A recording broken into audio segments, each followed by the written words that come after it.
Muy buen lunes para todos, ¿cómo andan? Bienvenidos a Fácil Desviarse.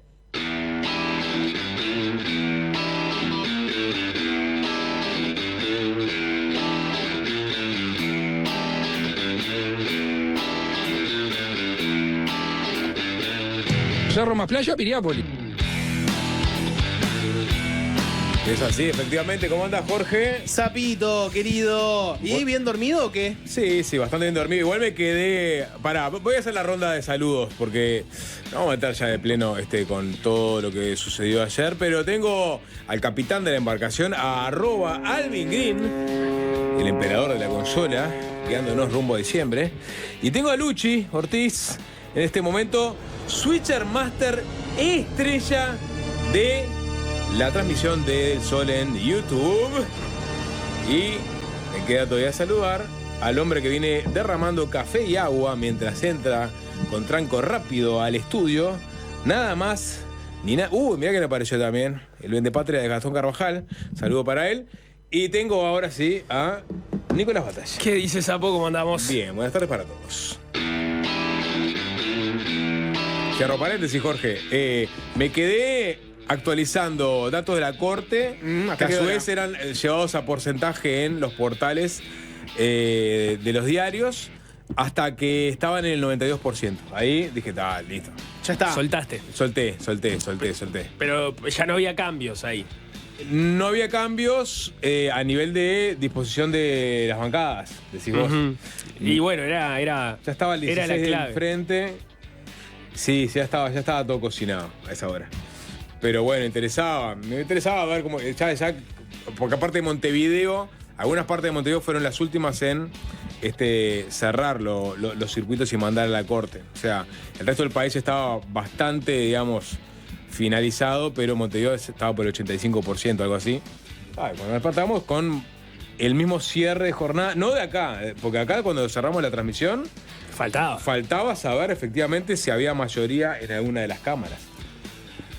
Sí, digamos, las proyecciones de escrutinio ya estaban avanzadas, pero no el escrutinio en sí mismo, con lo cual eso podía implicar alguna variación. Finalmente no la hubo. La foto con la que nos fuimos a acostar de cómo quedarían las bancadas es más o menos la misma con la que amanecimos. Capaz que las miramos distinto hoy, ¿no? Sí, las miramos distinto. Hoy está toda la data. Hoy hasta sabemos quiénes van a estar en el Senado, tenemos una idea de quiénes van a estar en diputados. Está toda esa data posible. Pero antes, Sí. si no les molesta, Ajá. contarle a la audiencia que ayer, para los que no vieron la transmisión especial que se hizo en Del Sol, El Espectador, en Topic, mucho ignorado que estuvo también en el canal de Del Sol en YouTube, hicimos una serie de proyecciones nuestras.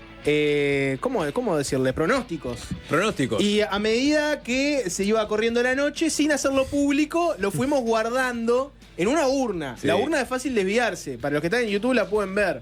Me encantaría ver qué pasó con los pronósticos que hicimos, si se cumplieron o no. Y de los Me encantaría. invitados. Sí, Y de vamos los a invitados hacerlo. también. Vos, Sapo, Vamos a hacerlo. vos que sos nuestro, ¿Lo vamos a hacer ahora? nuestro bastión. Sí, hagámoslo. Yo la verdad que me dejé Puede arruinar influenciar carreras esto. por dos invitados ayer que me llevaron a poner proyecciones erróneas, por lo menos en dos respuestas. Las otras no me acuerdo ni qué puse. Pero seguro que en dos. Hay uno que incluso tendrá que hacer cargo, ¿no? Buscar- Fernanda Silva, de lo que dijo Sí. sobre Partido Independiente. Que venía, que había un volconcito hacia el Partido Independiente. Sí, exactamente. Venía un volconcito. Firma. Buscá las nuestras, sí, esas son estoy- las que me interesan mucho. Me interesa, pero fíjate de quién son eso. Porque esa Me voy gente fijando. que firmó y no se entiende. Y no Esa sabes qué era firmó. nuestra. Fácil desviarse. Mira, ya la encontré. ¿Fácil Desviarse encontraste? Sí, voy Ahí yo, te- primero, voy yo, ¿eh? Dale. Voy yo. Las pronósticos Igual del estaban Sapito. todas muy parecidas, ¿no? Sí, más o menos parecidas. Los pronósticos del Sapito. El Frente Amplio. Sí. Mayoría en las dos cámaras, mayoría solo en el Senado, sin mayorías. Sapo puso mayoría solo en el Senado. Bien. Bien, Sapo. ¿Voy para todos? Descontá Sí, todo, dale, contá todo. todos. Nico puso mayoría solo en el Senado. Jorge puso mayoría solo en el Senado. Bien. Fácil Desviarse invocó. El dato clave era, ¿no? El dato clave de la noche. Era la más difícil, capaz. Era la más Sí, difícil. era No la sé. más difícil de saber. Sí. Al balotaje con Orsi pasa Álvaro Delgado, Andrés Ojeda, ninguno, el FA gana en primera vuelta. Jorge puso ninguno, el FA gana en primera vuelta. Mentira, no puse eso. No, nosotros pusimos por favor, sapo. Delgado. Me matás. En el partido Colorado, saca más votos Bordaberry. Jorge puso Bordaberry. Nico y Sapu pusieron Ojeda. Lo que pasa es que. Alguien nos dijo por acá también. Ojo con Jorgito. No. Y le podés decir por Porque el sublema de Ojeda votó mejor. ¿Qué? No es lo que dice acá. Acá no dice sublema, dice quién saca más votos. Bueno, la 25 contra 10. o Bordaberry. Yo no lo interpreté así. 25 contra 10. Yo no lo interpreté así. Yo lo interpreté así. Hoy entrevisté a Robert Silva en Desayunos Informales. Le pregunté cómo se iban a comportar los votos de Ciudadanos, si había sido un acuerdo electoral o era un acuerdo un poco más que electoral, el corte programático, si había en definitiva 2 columnas en el Partido Colorado, y él me dijo que sí, que así se iban a comportar. Sí.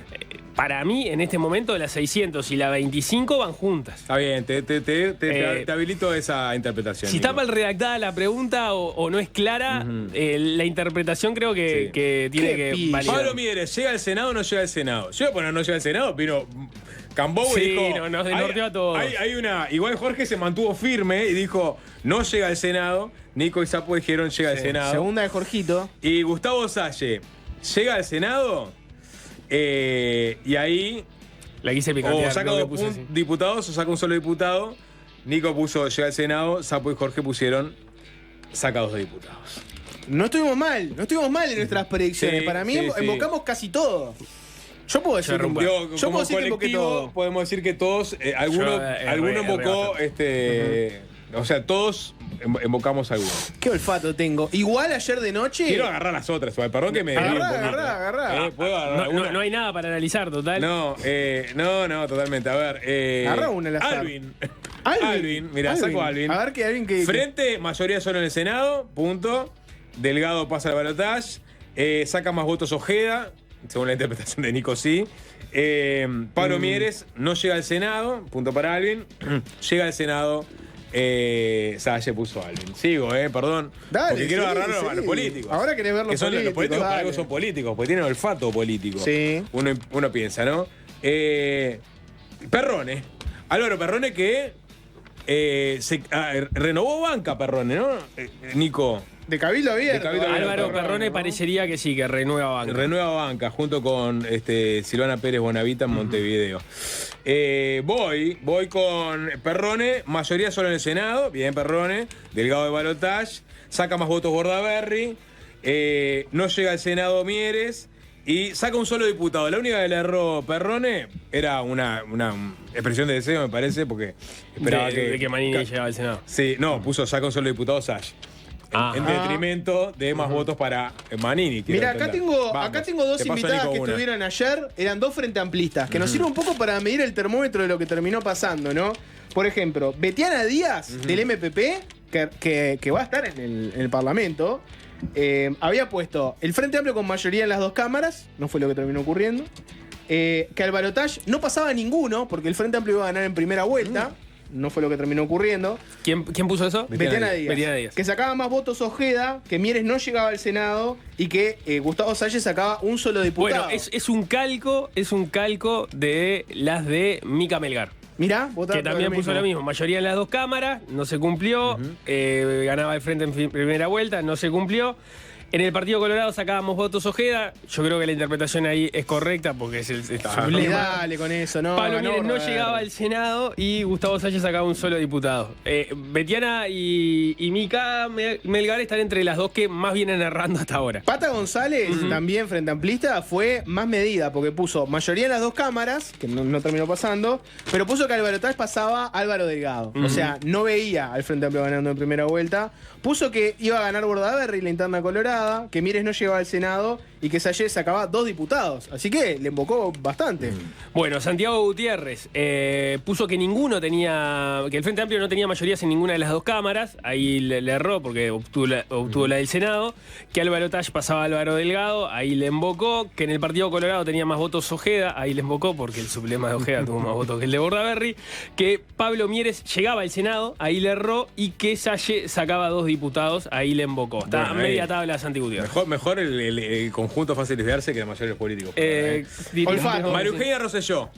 Colorada. Diputada colorada. El Frente Amplio quedaba sin mayorías. Al balotaje pasaba Ojeda. Claro. Expresiones de deseo también, Sí, muchas, claro, como cuando claro. uno al fin de año tira al fuego un papelito con sus deseos.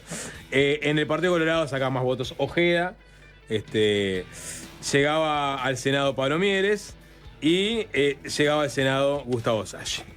Casi que le erró en todas. Sí, pero se le perdona porque me parece Expresión de que deseo. besó la camiseta y tiró el sobre dentro de la urna. Tengo para leer la última que nos Sí. queda, que es la de Sebastián da Silva. Opa, Sí. a ver, ¿expresión de deseo o olfato político? No hubo una expresión de deseo, Ujú. honestidad brutal de da Silva, podemos decir. A ver. Pero la primera pregunta que tenían todos para responder era qué pasaba con el Frente Amplio. ¿Mayoría en las dos cámaras? ¿Mayoría solo en el Senado o sin mayorías? Expresión de deseo, ¿qué sería? Poner sin mayorías para Sí. un blanco. Sebastián da Silva puso que iba a tener mayoría solo en el Senado. Bien. Le embocó. Le embocó. Puso que iba a pasar al balotaje Álvaro Delgado. Puso que Ojeda iba a sacar más votos que Bordaberry. Seguramente pensó en el sublema también. Sí, como claro, Nico. Y Pablo Mieres puso que llegaba al Senado. Ahí le erró. Le erró. Ujú. Y que Salle llegaba al Senado también. Ahí le erró Bien, también. el pujoncito de Mieres. Hay que decirlo, Da Silva tenía un dato ayer. Sí. Llegó, ¿verdad? de hecho, lo dijo más o menos al aire cuando en la entrevista, que dijo que era mejor no hacerles caso, pero el dato, y él lo comentaba en off, tenía que ver con una votación del Partido Nacional cercana a lo que había votado en 2019, y eso se dio, y con la 40 votando mejor que la 404, y eso también se dio. Sí. No las podía decir porque estábamos en veda en ese momento, y porque además él no quería convencerse de ese dato que le resultaba demasiado bueno para sus expectativas. Si todo lo contrario Y- le daba para atrás esos resultados, Sí. justamente como cábala. Pero capaz, ¿no? los tenía. los tenía esos datos y se confirmaron. Y se ve que ese dato estaba circulando, sobre todo la interna del Partido Nacional. Ya no vamos a meter en la interna del Partido Nacional, porque la idea es repasar Todo a lo que partir de fragmentos de los discursos que se dieron ayer de noche por parte de los diferentes candidatos, meternos para analizar o para poner arriba de la mesa los datos más importantes de lo que sucedió en sus internas, ¿no? En las internas de los partidos. Si les parece, arrancamos con Yamandu Orsi, ¿puede ser? Yamandu Orsi, que habló antes que Álvaro Delgado. Ahí quizás hubo... no estaban los datos cerrados sobre la mayoría en el Senado, porque ¿qué sucede por lo general a nivel internacional? Habla último el ganador, ¿no? Sí. ¿Y quién era el ganador ayer de noche? No estaba muy claro.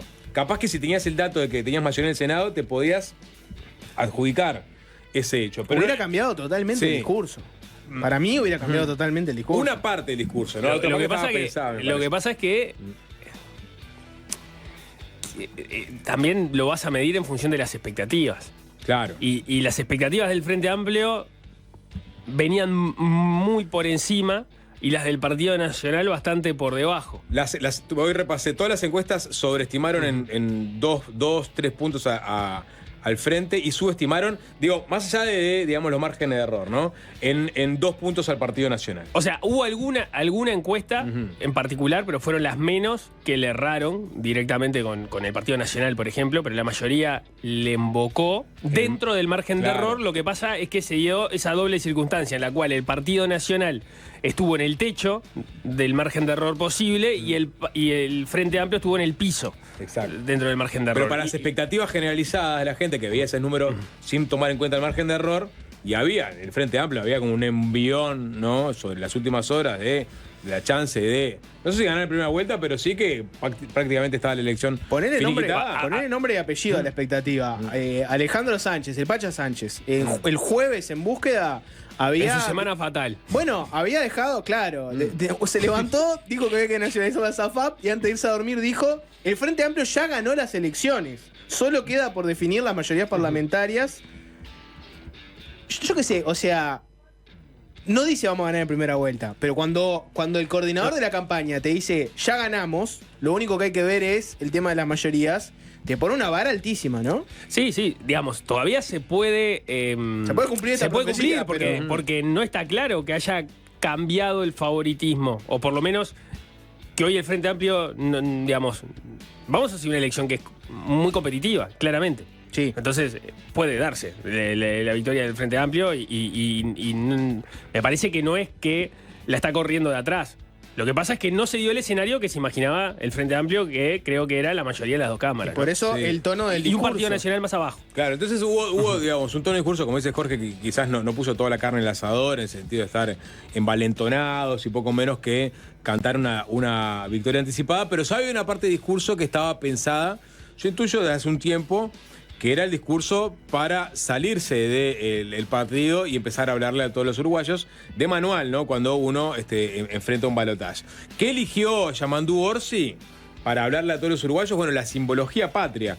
Habló del himno, estaba la bandera proyectada también en el fondo de la pantalla, pero sobre todo, el fragmento que vamos a escuchar, se centró en el escudo nacional.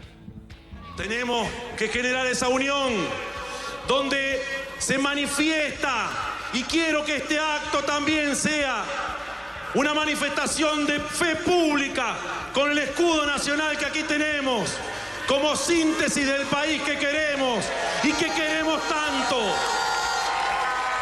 En este escudo, que incluso nació como un escudo de armas y nació incluso antes de que tuviéramos nombre como país.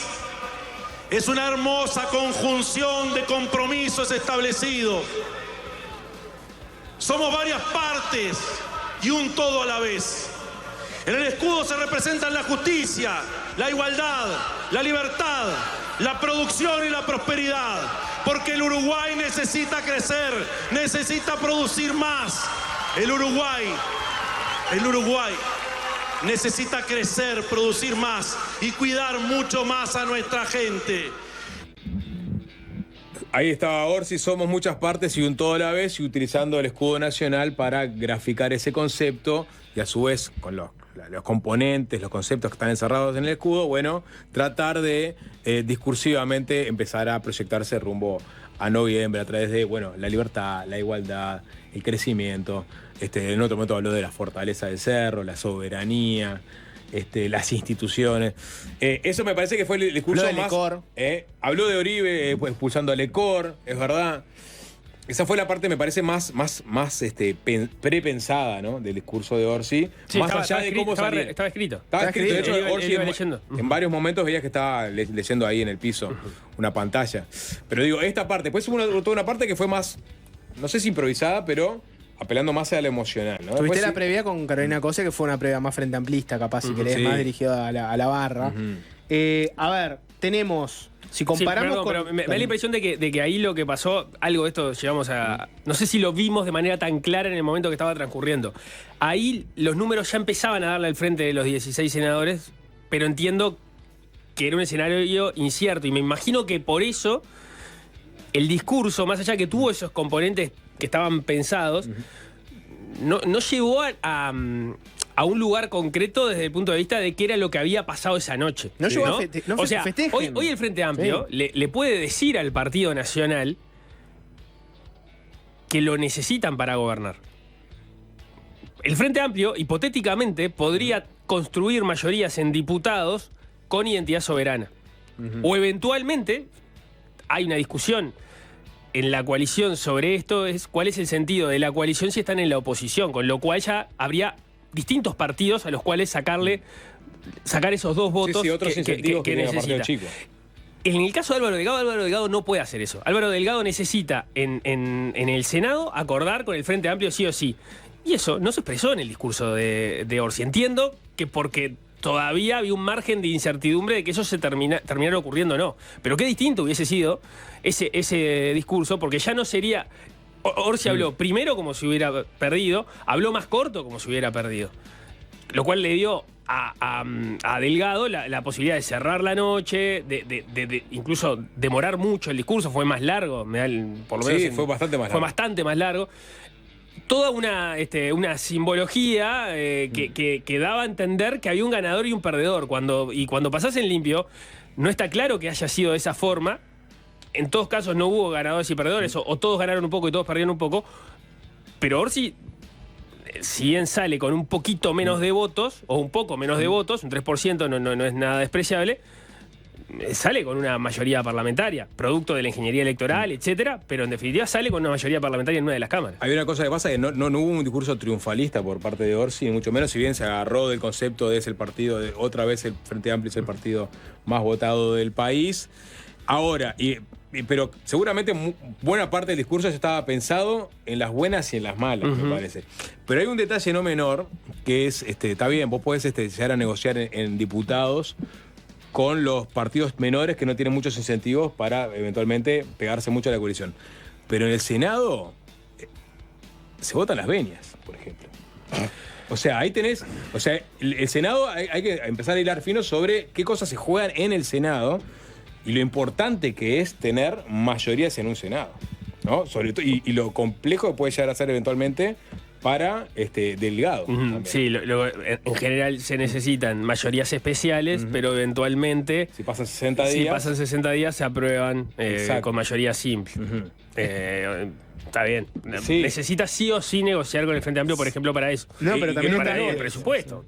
Bueno, después sí en el presupuesto que ahí... Sí.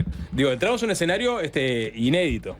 Sí. Si gana Delgado. Si gana Delgado, sí, es un escenario que nunca se había dado.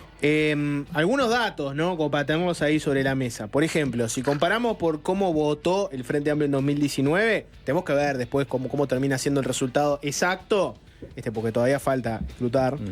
Pero básicamente, imagínate el Frente Amplio creciendo de 39 a lo que termina siendo, imaginemos que va a ser algo así como el 4,8% subió, ¿no? O sea, no es un número malo, subió más de 4 puntos, casi 5. Sin embargo, como decíamos antes, no se vio reflejado eso un poco en el discurso, ¿no? Y lo deja posicionado bien el Frente Amplio, porque si antes con 39 creciste mucho en el balotaje, ahora este número te esperanza un poco más. Me imagino que a los Frente Amplistas lo debe tener esperanzado, de decir, bueno, con 39 perdimos por 30.000 votos, ahora arrancamos por lo menos con 43, con casi llegando a 44. Sí, todos coinciden igual que la capacidad de fidelización de esta coalición es mucho mejor que la que tenía la calle Pou. Exacto. Y, por ejemplo, hoy en la tertulia o en la mesa de análisis político en perspectiva recordaban el episodio del balotaje del 99, que en general no lo tenemos tan presente. Y ahí la calle Herrera logró que la mayoría de los blancos votasen a Jorge Valle, ¿no? Ahí funcionó, no hubo fuga de votos. Y era la primera instancia de ese tipo, ¿no? Era previo a que el Frente gobernara. Pero está bueno eso, porque ahí el Frente se saca un 41% con él y Valle logra que blancos y colorados voten abroqueladamente a favor de Valle. En la elección pasada vos tuviste que fidelizar a 5 partidos, ¿no? En realidad. O sea, en parte, obviamente no los fidelizaste a todos porque, de hecho, ganaste por un margen muy estrecho. Ahora tenés un escenario diferente porque tenés de vuelta un bipartidismo de alguna forma. Y lo vamos a escuchar ahora a Ojeda, ya que estamos, porque se presenta un escenario similar al del 99 en ese sentido. O sea, tenés a los dos históricos casi que espalda con espalda, con la posibilidad quizás de fidelizar mucho más votos de lo que fue la dispersión que tuvo Cabildo Abierto en una segunda vuelta o el Partido Independiente eventual. Pero vamos a escuchar a Andrés Ojeda en un fragmento de su discurso ante sus militantes. Vamos a encontrar ahora en Plaza Varela dentro de un rato, pero este mensaje nuestro para mí es muy importante. Ha cambiado la correlación de fuerzas dentro de la coalición. Hoy no solamente somos un socio importante de varios, hoy somos el cogobierno del Uruguay que se viene.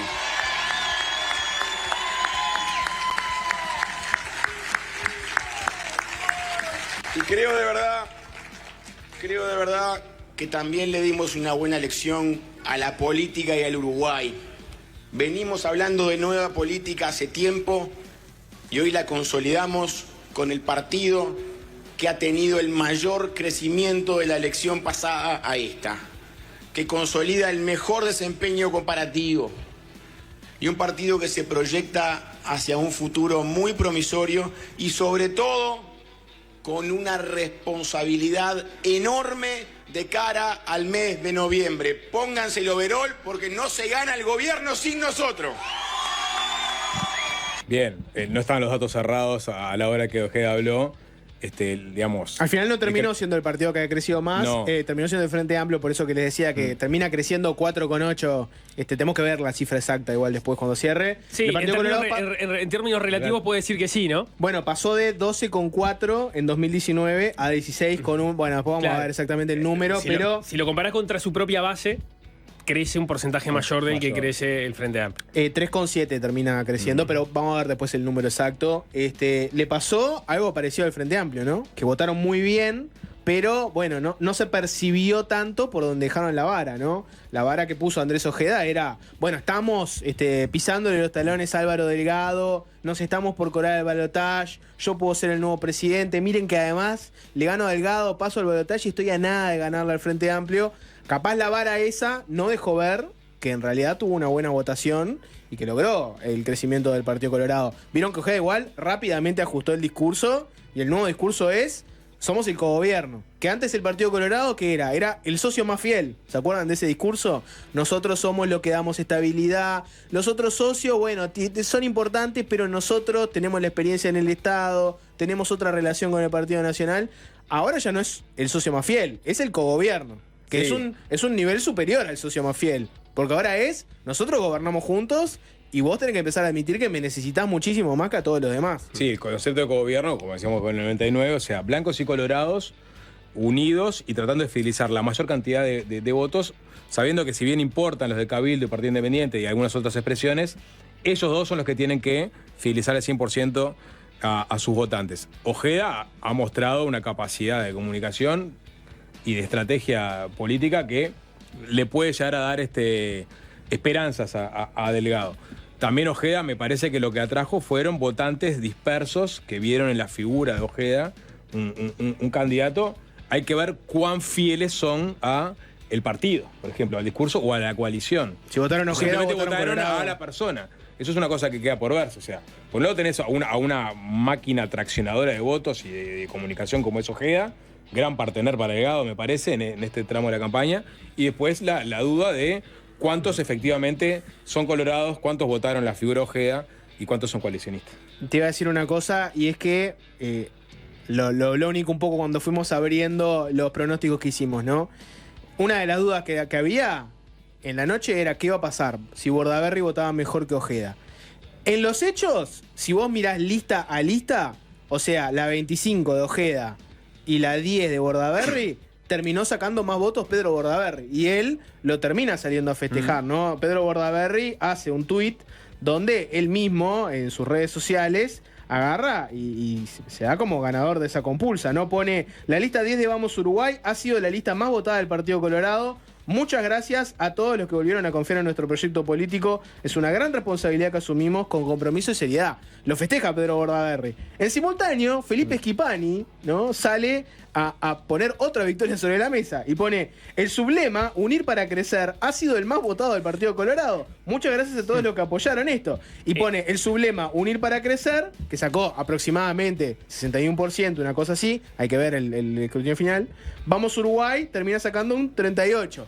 O sea, ¿qué pasó ahí? Pasó que, como decía Nico, vos podés interpretar que en realidad sacó más votos Ojeda, o podés interpretar que sacó más votos Bordaberry, según cómo lo midas. No se alegra el que no quiere. Es como el Frente Amplio y la coalición. El Frente Amplio dio su discurso diciendo somos el partido más votado y la coalición salió diciendo somos el proyecto político más votado. Los dos tienen razón. Vos decís que los dos tienen razón. Y claro, los dos tienen razón. Y porque viste que hay un discurso hoy que es muy pedrista, ¿no? Que dice: bueno, está bien, Ojeda, bien, estuvo bien, hizo una buena campaña, hizo lo que tenía que hacer, pero miren que el repunte en parte es debido a que volvió Pedro Bordaberry. El contradiscurso de eso es: bueno, pará, porque cuando Pedro Bordaberry estuvo a cargo del Partido Colorado no votó esto. Esto lo votó con Ojeda. No lo votó la segunda vez. La primera vez fue más arriba. Claro, entonces... pero pensá que quienes lo acompañaban a Pedro Bordaberry esa segunda vuelta. Estaba medio solo Bordaberry también. Contra... No, digo en la interna del Partido Colorado. O sea, que otras expresiones políticas. ¿Cuándo? En el 2014, que es cuando Bordaberry vota un 12%. Sí. ¿No? O sea, acá tenías a Ojeda, que ya de por sí parecería Sí. que estaba generando un ruido importante. Y viene Pedro Bordaberry, que él solo era capaz de darle un salto cuantitativo al Partido Colorado. En aquel 2014...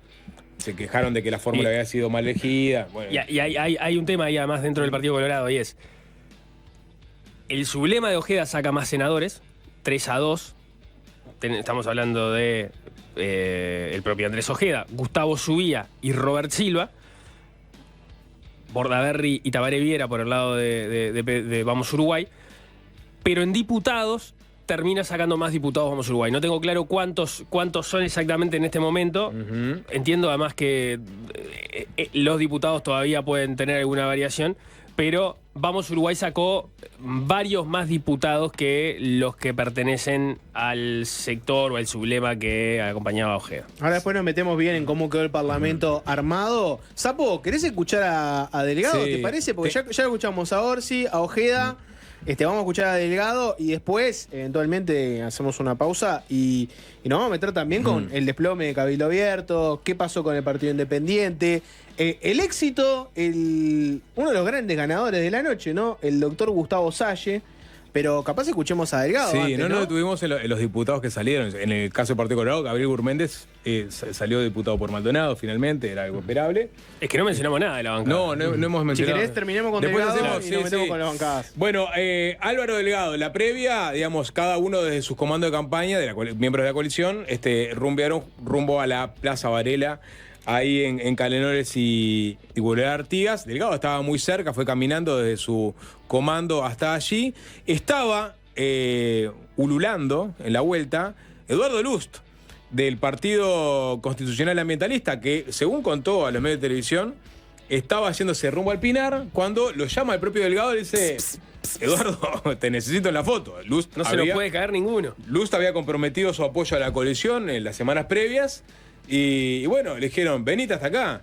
Y cuando fue hasta allá, le dijeron, y subís al escenario. Y entonces estaba Manini, estaba Mieres, estaba Ojeda, estaba Delgado, estaban las fórmulas de cada uno y estaba Eduardo Luz también arriba del escenario.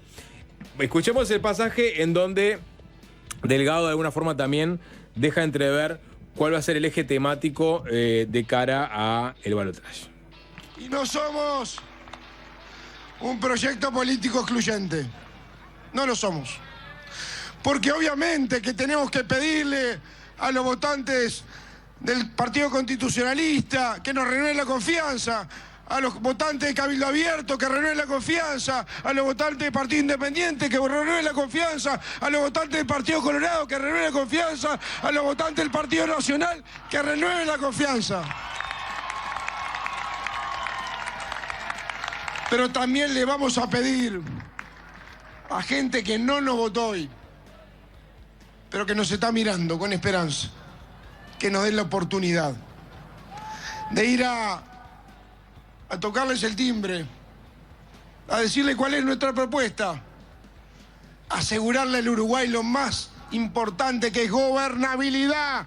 Somos los únicos que podemos asegurarle gobernabilidad al Uruguay. Bueno, ahí está. Por un lado, reafirmando que se necesitan los votos de cada uno de los miembros de la coalición.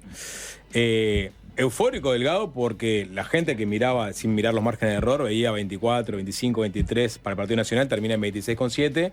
Había un clima de euforia dentro de la fórmula del Partido Nacional. Valeria Ripoll estaba pletórica. Delgado sube muy envalentonado también. Pero no era igual el estado de ánimo No. para todos los que estaban arriba de ese escenario. Claro, había caras ahí de la cara de Mieres, la cara de Manini, que estaban liquidados. Sí. Pero, a ver, son varias cosas para analizar. Uno es ese tema que dice, podemos garantizar la gobernabilidad. Una cosa era la foto que tenías esa noche, en ese momento que se dijo eso. La foto de hoy es distinta, ¿no? En ese momento ya sabía que no tenía. Sí, no entiendo el concepto de gobernabilidad, no tiene que ir En por el ese, lado del momento, Parlamento. en ese momento había algunos números que te daban a entender que tenían la mayoría de diputados. Y que la otra no. Cuando habla Delgado ya, decís que ya estaba todo ahí. pintaba para que no tuvieran 50 diputados. Entonces se apuró. No Entonces. entiendo qué concepto quiso ponerle atrás de gobernabilidad. Me parece que es el mismo concepto, por ejemplo, hoy Javier García, que dicho sea de paso, la 40, el más votado dentro del Partido Nacional, estuvo dando entrevistas esta mañana. Lo que hablan es del talante conciliador de Delgado como capaz de llevar adelante negociaciones, porque en definitiva va a haber que tener negociaciones, Sí. por lo menos en una Cámara que es diputados donde nadie tiene la mayoría parlamentaria. Pero, digamos, en general, cuando hablabas de gobernabilidad, estás hablando de tener las condiciones para vos mismo poder llevar adelante las leyes que quieras Sí, llevar adelante. Sin gobernabilidad, Digamos, yo entiendo, sí. tengo mayoría. Exacto. lo que todos O entendemos. un camino allanado, por ejemplo, socios con los que sea más fácil Sí. conversar, ¿no? O soy el partido independiente y doy, digamos, tengo la llave para la gobernabilidad, es decir, ¿no? Sí. O sea, por general se usa. Pero bueno, había un clima de euforia producto del resultado del Partido Nacional. Esperaban, el propio Asilo acá estaba, se lo comentábamos, ¿no? Estaban, digamos, había un cierto temor. Muy tensos, ¿no? Muy tensos, Mirá bueno, el resultado, para tirar el dato, ¿no? El Partido Nacional mantuvo una votación muy similar al 2019 y pasó de 28,6, de vuelta, tenemos que ver cuál termina siendo el número exacto final, pero imagínate 26,9. O sea, bajó 1.7 puntos, ¿no? Que uno puede decir, bajó 1,5 puntos, casi 2.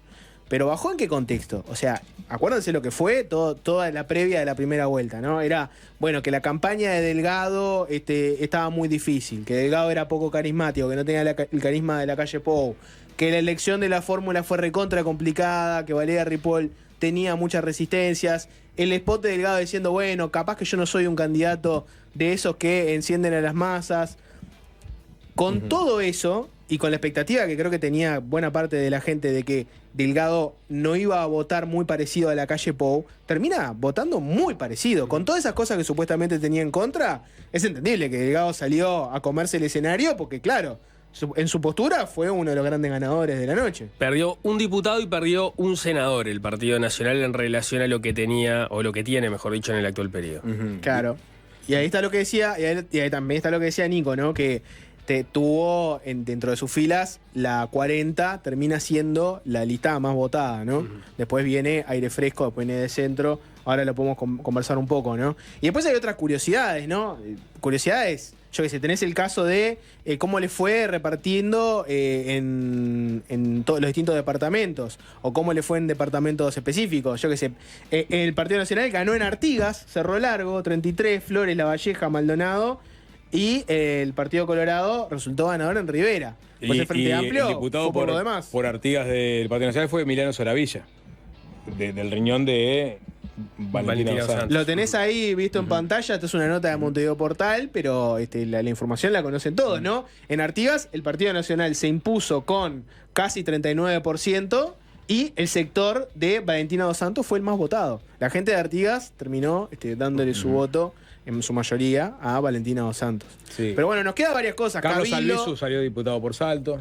bueno, ahí tenés dos casos reñidos con la ética que terminan igual refrendados con el voto de la gente. Después nos podemos analizar un poco eso. Tenemos a Cabildo Abierto, al Partido Independiente, a Identidad Soberana. Vamos a hablar de cómo quedó el Parlamento también. ¿Quiénes van a ser sus futuros senadores? ¿Quiénes van a ser sus futuros diputados? Todo eso y mucho más, pero antes... Sí, música, maestro. Vamos a irnos... recién sacado del horno este tema. Un single que acaba de subir Spotify a su plataforma. Estamos hablando de una banda de Londres. Estamos hablando de una banda que tuvo varios hits en su momento. Todos conocemos Karma Chameleon. Todos conocemos a Boy George y su indumentaria andrógina. Todos conocemos a Culture Club, pero no tantos recuerdan esta canción que iba entre el New Romantic y el Soul, que es Church of the Poison Mind. Veo nombres en la Cámara de Diputados, por ejemplo, pero primero vamos al Senado. Vamos ¿no? a ver, claro, vamos a esto. Tenemos los datos de el que va a ser nuestro nuevo Parlamento. Todo esto depende de quién gane el gobierno, ¿no? Porque todos sabemos que si en el Senado, por ejemplo, están los líderes de los partidos. Y bueno, uno estima que muchos de ellos, si terminan en el gobierno, y bueno, se van a ir y van a dejar atrás suplentes, podemos igual hablar de alguno que podría hacer esos cambios. Arranquemos, por ejemplo, con la interna del Frente Amplio, ¿no? Vos ahí tenés que los sublemas más votados al Senado fueron Un Uruguay para la Gente, que era el sublema del MPP. Tenés el sublema Unidad para la Esperanza, encabezado por el Partido Comunista que vino después, sensiblemente con menos votos. Y en tercer lugar, Socialismo es Libertad, la alianza liderada por el Partido Socialista. ¿Cómo quedó el Senado para el Frente Amplio? Bueno, teniendo 16 senadores, 9 senadores son para el MPP. Un senador es para la 95, que es convocatoria Serenistas Progresistas, Mario Vergara. 1 para el Abrazo, 1 para Felipe Carballo, 2 para la 1001, para el Partido Comunista, 1 para la Amplia y 1 para el Partido Socialista. ¿Cuáles son los nombres? Pueden variar, ¿no? Pero los nombres más o menos serían estos. De vuelta, suponiendo que el Frente Amplio no gana el gobierno. Si gana el gobierno, va a cambiar este panorama. Tendrías los senadores del MPP, Alejandro Sánchez, Blanca Rodríguez, Cristina Lustenberg, Daniel Cayani, Sandra Lasso, Sebastián Sabini, Cecilia Cairo, Alfredo Frati y Lucía Echeverri. Lustenberg es un caso interesante porque ella consiguió su banca por su lista propia, por el Abrazo. Pero ella tiene un acuerdo con el MPP, asumiría la banca por el MPP y en realidad en su lugar entraría Edgardo Ortuño. El resto de la bancada Frente Amplista se completa así: Óscar Andrade, Constanza Moreira, Carolina Cose, que de ser vicepresidenta dejaría su lugar a Silvia Nane, Mario Vergara, Gonzalo Sibila y Felipe Carballo. Lo de Felipe Carballo es un caso muy interesante para analizar. Lo hemos hablado antes, ¿no? De las famosas colectoras, ¿no? Que capaz que no todo el mundo tiene por qué entender cuál es la ingeniería electoral. Vos, si tenés muchos grupos pequeños de un mismo partido disgregados en todo el país, y vos vas haciendo acuerdos con cada uno de esos grupos pequeños y todos llevan tu misma plancha al Senado, existe la chance de que vos, abriendo una cantidad gigantesca de listas, vos eventualmente consigas los votos suficientes para llegar vos al Senado.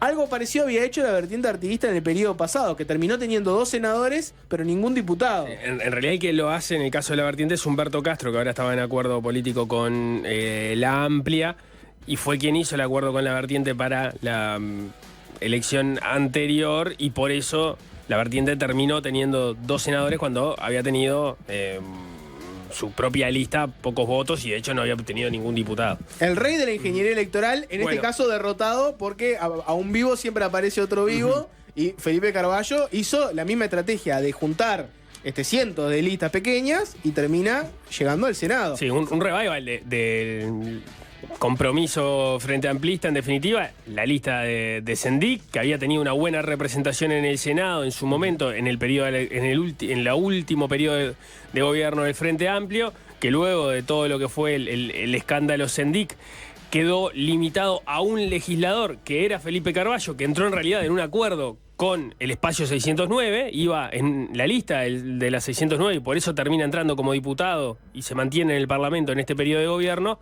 y que ahora vuelve, podemos decir, por lo alto, o por lo menos por la Cámara Alta, porque logró que su agrupación tuviera este suceso. Lo que quedó de la historia política de Raúl Sendik, ¿no? Sí. El Partido Nacional. Ahora, antes de diputado de partido del Frente Amplio, porque, a ver, por ejemplo, el Sereñistas, ¿no? Que tiene a Mario Vergara como senador. Podemos decir que, viendo cómo fue la correlación de votos dentro del Frente, casi que 7 de cada 10 votos fueron para el MPP, o sea, realmente fue una aplanadora. Y Sereñistas, que apuntaba a consolidarse como ese sector de centro dentro del Frente, saca, sí, a Mario Vergara, pero solo un senador. Por ahora tiene a Carlos Varela como diputado. Creo que quedan algunas bancas por asignar, pero bueno, ahí digamos, entra un debate interno dentro del Frente Amplio, bueno, de cómo queda armada esa correlación de fuerzas. Fue uno de los grandes perdedores de la noche, podemos decir, ¿no? Se podría decir que sí. Fernando Amado, por ejemplo, que estaba sexto, si no me equivoco, en la lista por el MPP, en alianza con el MPP, bajo su lema, entró a la Cámara de Diputados.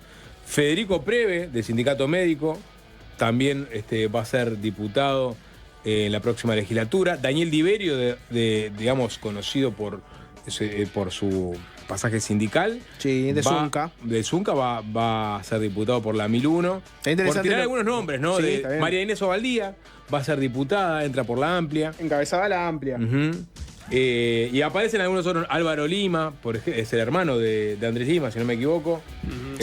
Va para la Cámara de Diputados. y algunos más que, bueno, los iremos conociendo porque hay muchos nombres nuevos también, ¿no? Sí, tengo que averiguar la lista que diste. ¿Vos decís que Lustenberg entra por el MPP o entra por su lugar en la vertiente? Entra por el MPP y por su Porque eso lugar que había un entra acuerdo, Ortuño. porque en general esa lógica es un reaseguro, o sea, entra en el caso de que no entre en la otra lista en la que está, por la cual terminó siguiendo. Podemos ir al VAR, pero creo que uno de sus dirigentes se expresó así en redes sociales. había un acuerdo, perfecto. Pero te creo que el dato es ese. Y lo están dando varios medios también esto. Pero le podemos hacer la consulta a ella misma. Partido Nacional. Partido Nacional, Sapo. Lo comentamos un poco, ¿no? ¿Cómo quedó la correlación de fuerzas? Y bueno, terminó así. Alianza País, integrada por el Espacio 40, Mejor País, Alianza Nacional, fue el bloque más votado. Aire Fresco le siguió. De Centro, liderado por Carlos Moreira, fue el que vino después, tercero. Y el herrerismo finalmente queda como cuarto. La lista 40, tras 16 años, ¿no? Pasó a ser la más votada de su colectividad. Le ganó la pulseada a Aire Fresco, el sector de la calle Pou. Queda con 4 senadores. Javier García, Sergio Botana, María Fajardo y Sebastián da Silva. Después tenés una duda ahí planteada, ¿no? Y es, ¿se acuerdan que la calle Pou encabeza toda la lista de los blancos, ¿no? La pregunta sería, eventualmente la calle Pou, ¿por qué lista asumiría? Uno asume que la calle Pou agarraría la banca por su sector, ¿no? Por Aire Fresco, por la 404. Sería lo lógico que pasara. Asumamos eso, que sería lo razonable. Hoy lo consultaba Javier García a propósito de esto en Desayunos. Él decía que él iba a asumir por la que quisiera, ¿no? Nadie le va a decir que no, pero sería raro. ¿Por qué la calle Pou, en vez de asumir la que tiene por su sector, asumiría por la de otro? Lo único que haría con eso sería perjudicar a una lista que le compite en la interna. Sería una jugada que no sería razonable para alguien como la calle Pou. Suponiendo ¿no? que quiera asumir también. Que capaz que no, capaz que no. Pero bueno, imaginemos que la calle Pou asume eventualmente por la 404, ¿no? En esa misma hoja entrarían al Senado Álvaro Delgado, que de ser presidente le cedería su lugar a José Luis Falero, y Graciela Bianchi también. ¿Cómo termina la bancada de los blancos? Bueno, con Nicolás Olivera y Luis Alberto Heber. Entrarían ellos dos también al Senado. ¿Qué pasa con los colorados? Parate, diputados, Dale. ya tiré algunas perlitas de lo que... ausencias, por ejemplo, Jorge Gandini, por ahora no aparece dentro de los que renovaron banca. O sea, un histórico del Parlamento, un histórico del Partido Nacional, precandidato a la presidencia. Hay que ver si todavía quedan por ajustar algunas bancas, pero por ahora no estaría apareciendo. Duro golpe al wilsonismo, ¿no? Sí, Fernanda Auersperg, la conocimos en este periodo de gobierno dentro del MIDES, va a ingresar a la Cámara de Diputados. Y bueno, después te diría que muchos nombres conocidos y de vuelta otros nombres que iremos conociendo a lo largo de estos años. Sí, los colorados tienen 5 bancas en el Senado. Pedro Bordaberry, Tabaré Viera, Andrés Ojeda, Gustavo Subía y Robert Silva. Así se conforma la banca del Partido Colorado. Perdón que me distraje, pero me estaba volviendo loco con ese dato. Claro, en realidad, en el Frente Amplio, Lustenberg tiene como suplente a Ortuño en la 609. O sea, en definitiva no importa, porque el que entre por uno entra por el otro. Claro, Ortuño entra seguro. Bien. Si les parece, todavía nos queda Cabildo abierto para analizar el Partido Independiente, Identidad Soberana y mucho más después de la tanda. Fácil se impone. Fácil desviarse. Vamos a hablar en los próximos minutos con la ex senadora y referente del MPP, Lucía Topolansky. Buenas tardes, Topolansky, ¿qué tal? Buenas tardes. Gracias por atendernos. Bueno, gracias a ustedes. Bien, Topolansky, primera pregunta, una reflexión pasadas las horas ya de lo que sucedió ayer. ¿Qué sensaciones le deja la votación del Frente Amplio? Bueno, yo creo que mostró un escenario bastante previsible. El país está evidentemente partido en dos. Yo hubiera aspirado a sacar la mayoría parlamentaria en las dos cámaras, la sacamos en una, pero todavía faltan los votos observados y ese escrutinio en la Cámara de Diputados, que es justamente donde nos falta la mayoría, puede dar alguna sorpresa. De todos modos, coloca al frente en una posición buena, porque tener la mayoría en el Senado supone que esta vez sí o sí va a haber que negociar. ¿Usted tiene la hipótesis entonces? En la hipótesis de que gane la coalición republicana, y en la hipótesis de que ganemos nosotros y no logremos la mayoría en diputados también. Pero nosotros, en los 15 años de gobierno frente amplistas, fuimos altamente negociadores, así que para nosotros no sería una tarea nueva. Para el gobierno actual sí, porque no solo no logró negociar en los 5 años, sino que además ni siquiera ahora funciona la coordinación de bancada, que es como el colmo de la no negociación.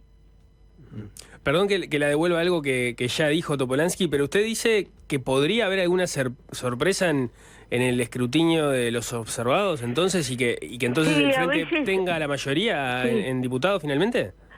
No sé si la mayoría, pero capaz que saca alguna banca más.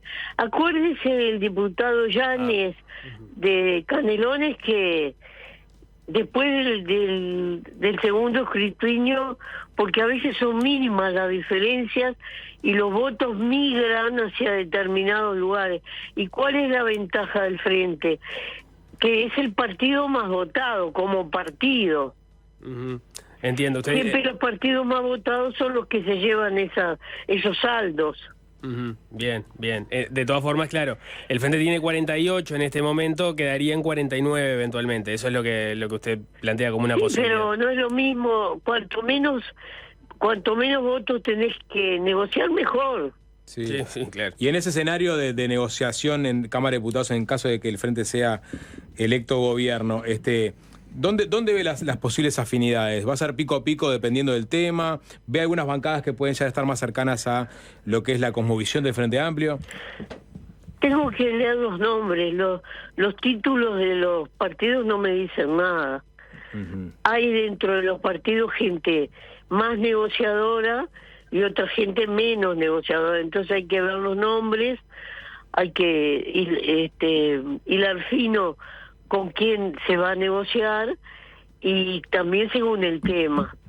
Tampoco conozco los diputados del partido de Salles, no sé ni siquiera los nombres, entonces es difícil contestar esa pregunta.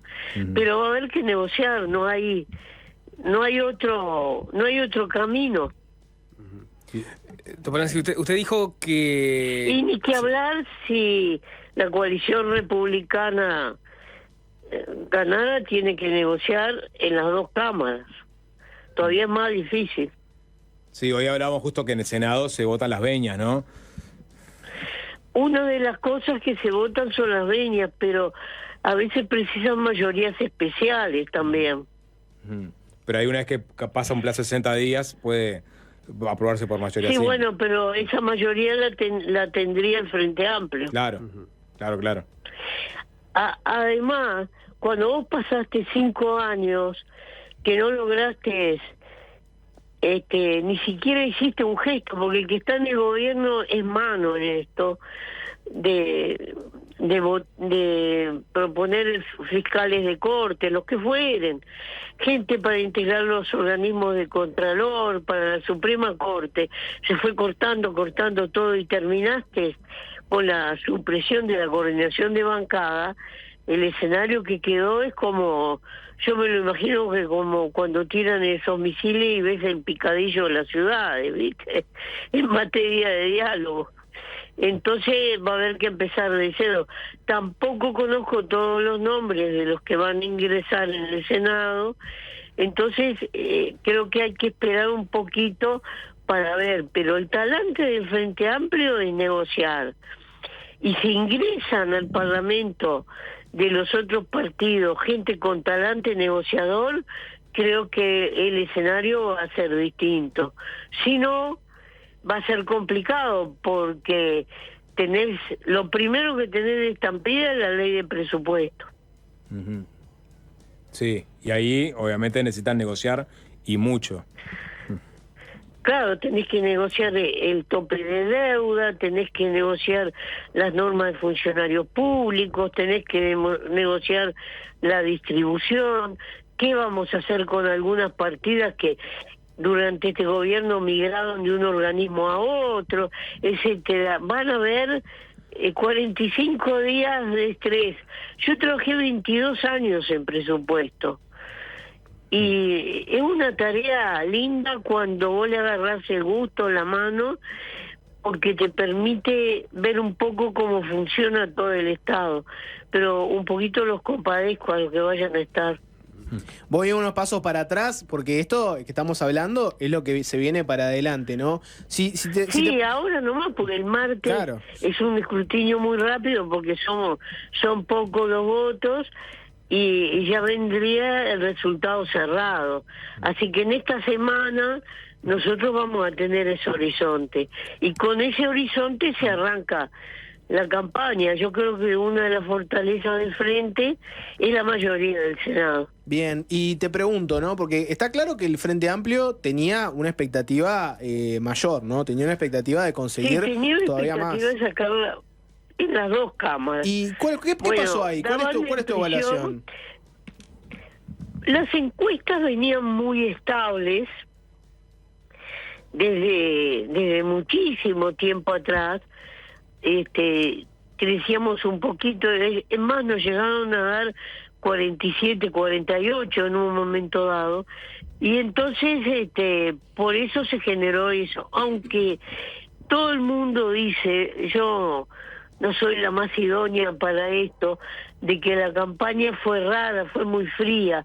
Yo la miré desde un balcón, entonces no pude medir eso tan subjetivo que es el clima de campaña, porque yo fui a algunas actividades, pero la actividad, por ejemplo, final de la 609 fue como con el clima de campaña de pasadas, de elecciones pasadas, no se percibía para nada de esa frialdad. Por eso yo no soy la más idónea para contestar esa pregunta.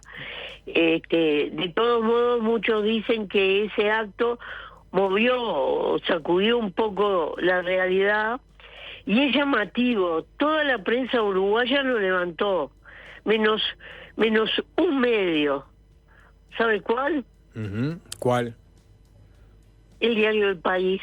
Mira, no puso ni que había habido un acto, ni la fotito más miserable. Sin embargo, salió en todo el resto de la prensa, salió en la prensa internacional, con audio y todo. Lo vi en el País de Madrid, en la Deutsche Welle y en la BBC.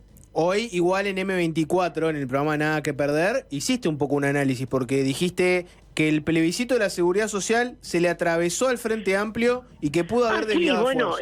Ese es en las razones del por qué. Yo creo que nosotros de entrada vimos que ese era un problema.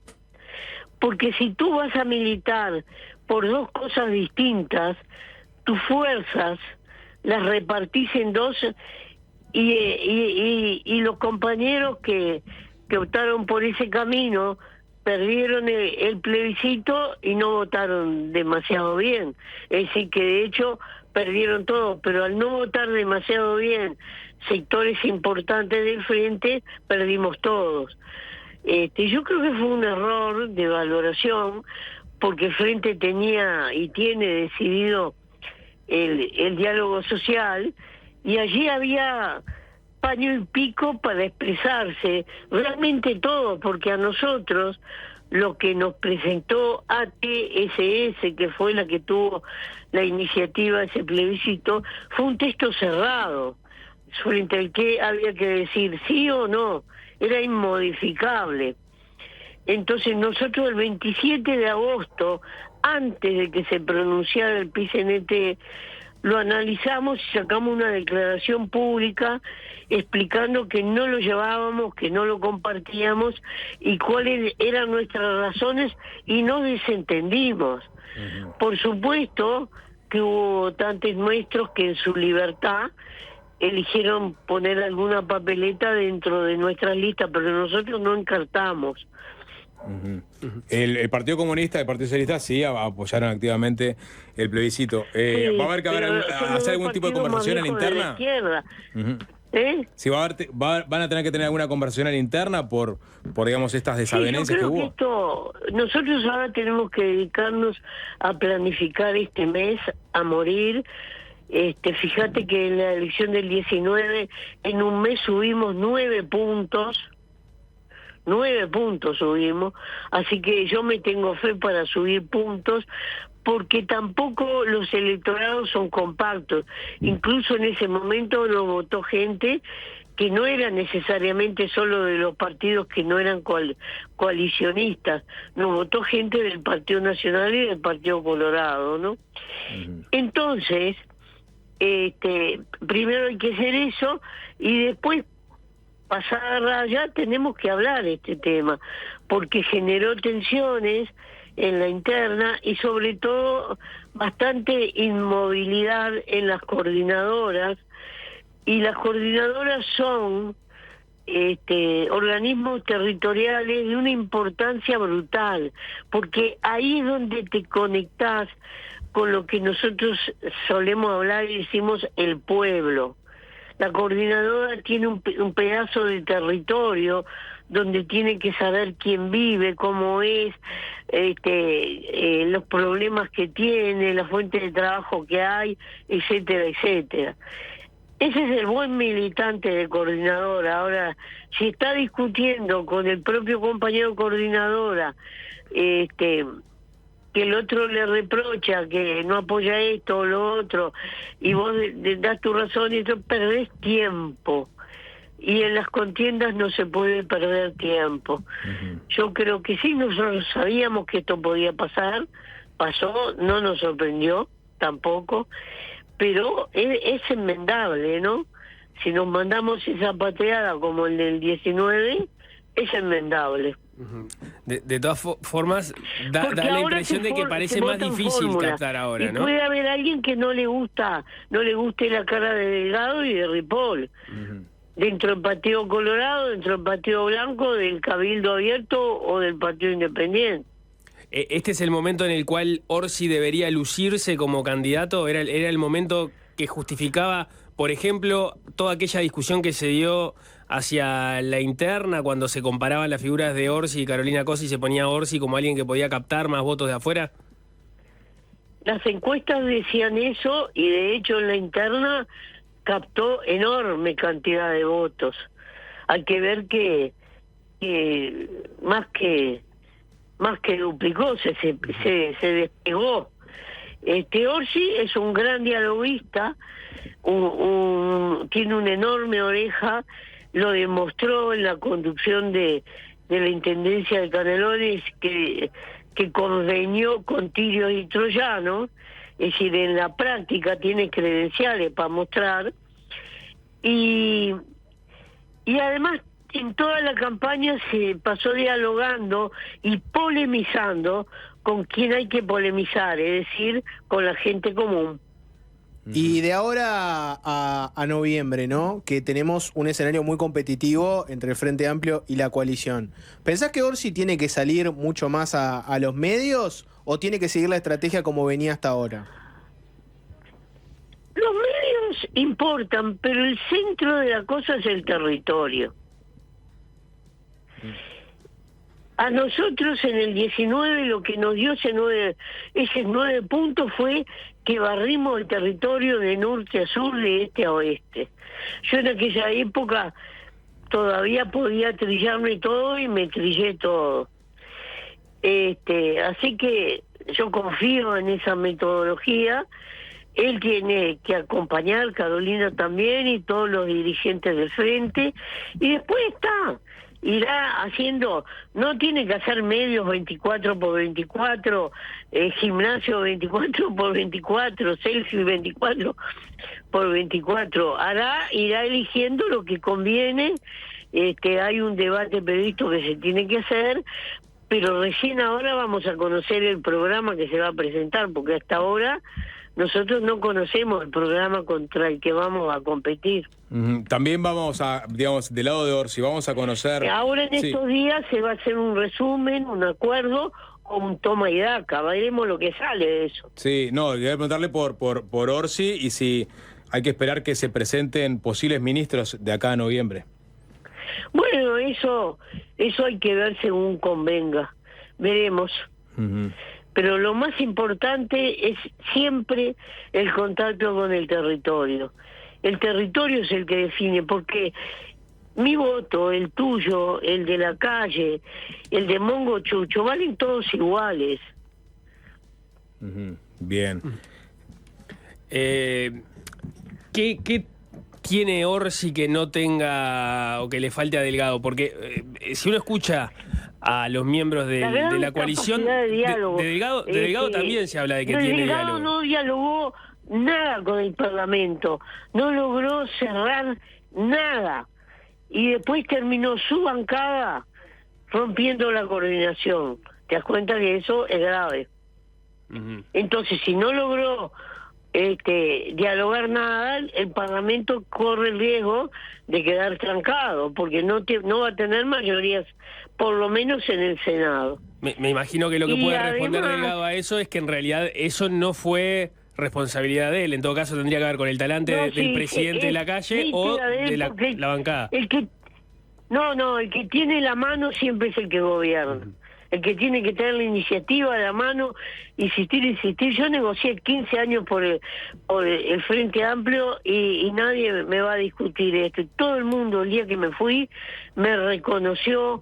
Yo no fui a la sesión, dejé que los senadores hablaran libremente y todos me reconocieron que yo había negociado bien con el Parlamento, porque negociás en el ambulatorio, negociás en el baño, negociás en las comisiones, te vas a un boliche a negociar, estás todo el tiempo hablando. ¿Y qué espera a propósito de la coalición en el caso de que el Frente Amplio llegue al gobierno, digamos, que prevé que se pueda comportar de manera homogénea, o podría darle la oportunidad al Frente Amplio de negociar con los distintos partidos porque la coalición tiene una fuerza en el gobierno y otra si está fuera de él? Bueno, primero te voy a decir una cosa más que me faltó. Si el gobierno de la calle hubiera tenido una negociación con un negociador como Achugarri, otro gallo hubiera cantado, nada más que para que quede la constancia. El Frente Amplio está dispuesto a negociar todas esas realidades. Ahora, para negociar se precisan dos, y te doy para que me des, no te impongo algo. No es este documento y se acabó. Tómalo, déjalo, dígalo, porque se ha metido mucho la cultura del blanco-negro, de esto es bueno y esto es malo, y eso lo difundieron desde el gobierno. Bien, y a la interna del Frente Amplio, ¿por qué pensás que a Vergara le fue tan mal electoralmente? Tiene un solo senador. ¿Qué pasa con el sereñismo en el Frente Amplio hoy?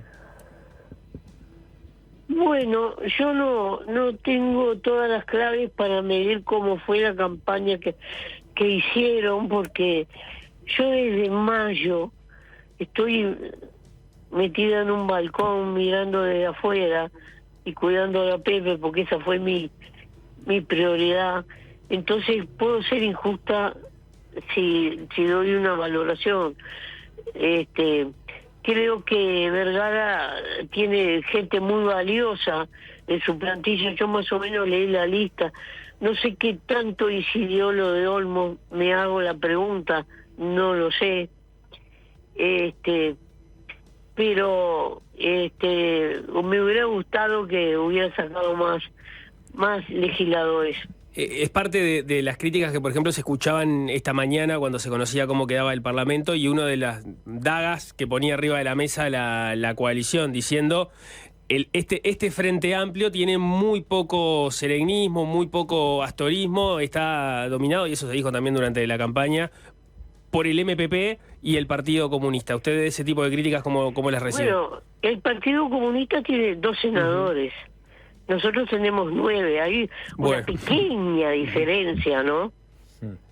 Y en ese sentido, a ese argumento, para las resoluciones de bancada tenemos la mayoría en el reglamento interno de bancada. Entonces, hay una pequeña diferencia. Lo que pasa es que hay una tendencia al encasillamiento. Y no nos quieren a los del MPP porque hemos sido amplios, hemos incorporado gente. Tienen un casillero, le pusieron determinados parámetros y nos quieren meter, eso desde que nacimos, nos quieren meter a prepo ahí, nunca le encajamos. Entonces dicen, ¡ay, sorpresa! Cuando Pepe se fue a presentar de candidato a presidente, después cuando salió dijeron, ¡ay, sorpresa! No conocen al pueblo uruguayo, que no se mueve por casilleros. Pero Topolansky, hay que ser más sutil y dar más fino. Sí, genera sorpresas el MPP, por lo pronto, justamente por su diversidad, por su amplitud. 5 elecciones, sí. 5 elecciones desde el 2004, que es la lista más votada, no solo del Frente Amplio, de todo el país. Está bien, no, le quería preguntar... En la elección pasada sacamos más votos que todo el Partido Colorado. Sí, 9 senadores en este Ahora caso. tenemos más votos que todo el Partido Nacional. Ellos tienen 8, nosotros tenemos 9. ¿Qué reconturchi? Sí. Hay que analizar con un poco más de sutileza. Pero la pregunta que quiero hacer es... tenemos a un MPP muy diverso, muy amplio, y tenemos a un MPP exactamente, esa es la característica del MPP. Es la misma característica del frente, unidad a la diversidad. Bien abierto, nosotros le damos espacio a todos, porque eso es lo que nos hace crecer. El día que cerremos y pretendamos tener militantes todos iguales, como Raviolito, empezamos a decrecer. Pero ¿quién representa mejor el concepto de MPP, la idiosincrasia del MPP? ¿Un Alejandro Sánchez, Pacha Sánchez? Perdón, diciendo que había que... Precisamos tener una persona como el Pacha, precisamos tener una persona como Agassi, que son absolutamente distintos. Precisamos tener esa variedad, igual que el Frente. Tenemos exactamente la misma característica que el Frente y reivindicamos el concepto del 71 del Frente, unidad en la diversidad. Y si no hay diversidad, ese crecimiento no lo lográs. La magia del crecimiento es la diversidad. Bien, no, lo que quería decir es que tenés a Alejandro Sánchez, que en los últimos días habló de nacionalizar la SAFAP, por un lado, y ese mismo sector es el que apuntala la figura de Gabriel Odone. Sí, y eso, ¿cuál es el problema? No sé. Primero que le explicó hasta el cansancio la utilización de la palabra, pero yo no me voy a meter de vuelta en esa discusión porque es al santo botón. En este momento te ponen la lupa y estás ahí en el casillero. Pero Odone es un economista que tiene características similares a las de Danilo.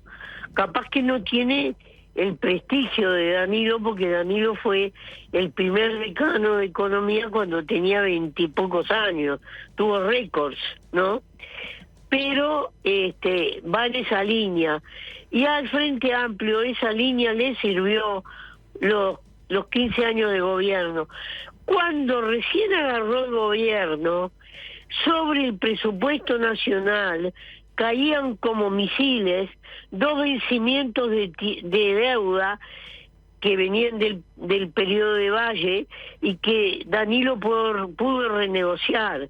Pudo cerrar la deuda con el Fondo Monetario que venía del año 58. El primer gobierno blanco la había firmado Assini. tiene récords, Danilo. Entonces nosotros nos pareció muy bien alguien con ese talante. Bien, Lucía, la última, y sé que se la vienen haciendo en cada entrevista que da, pero ¿cómo está Mujica? Bueno, a él le han ido cambiando, le cambiaron la comida esa infame que tiene que comer por el tubo. Ahora, entonces la que tiene ahora tiene más energía y además le han cambiado la forma de administrarla. En vez de goteos con una inyección, entonces todo eso le ha dado más energía y más tiempo libre entre comida y comida, por llamarle de alguna manera. Y por la vía alta está tomando té con leche, un poco de gelatina, algún caldito. Entonces eso la dietista lo va a seguir aumentando y va a ir haciendo un equilibrio entre lo que se le pone por la vía del ducto y por la vía alta, hasta que se pueda prescindir de ese canito y entonces se cierra. Pero son procesos que llevan tiempo y más cuando tenés casi 90 años. Bien. Lucía, pero estamos contentos. Nosotros no es que hubiéramos hecho un disparate cuando él fue al acto. Nosotros no lo quisimos anunciar para no generarle una falsa expectativa a la gente y que después tenías que dar una explicación porque ese día por alguna razón podía sentirse mal, como el día del acto del frente que él iba a ir, pero ¿qué pasa? Se refrescó de golpe y no le convenía eso. Entonces se mandó una adhesión filmada, ¿no? Nosotros teníamos una adhesión filmada de Pepe, pero hay una diferencia.